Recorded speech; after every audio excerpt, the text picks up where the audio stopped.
আজ উল্টো রথ। তমলুকের মহাপ্রভু মন্দির থেকে 7 দিন আগে জগন্নাথদেব এসেছিলেন এই রাজবাড়ির মন্দিরে। এটাই জগন্নাথদেবের মাসির বাড়ি। আর এই রাজবাড়ি হচ্ছে মহাভারতকাল সময়ের রাজবাড়ি।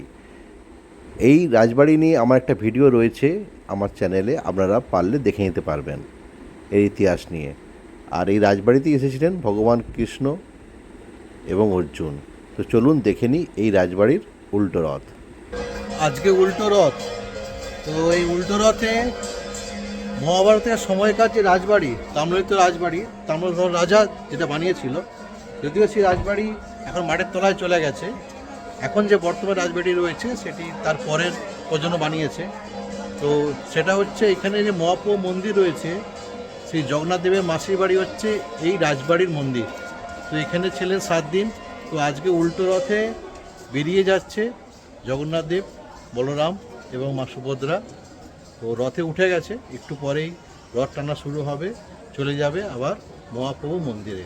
ওখানে আবার সামনের বছর আবার রথযাত্রা হবে, আবার উল্টো রথ হবে।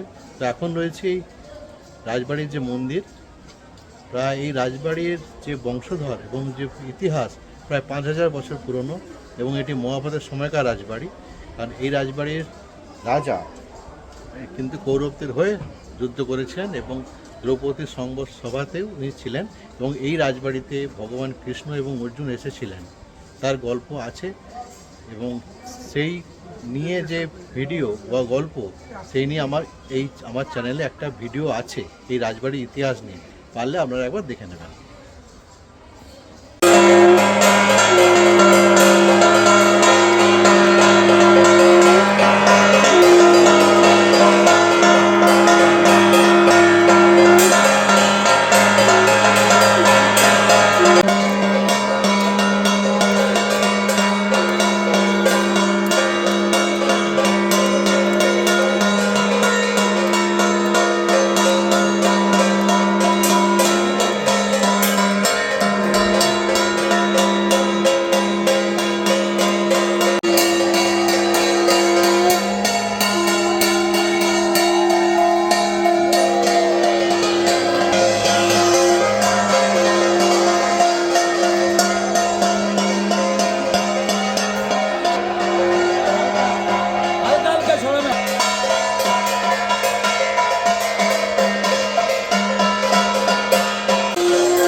তিনটা দণ্ড ভিড়ে রাখো হ্যাঁ ওর পিছনে সে হ্যাঁ হ্যাঁ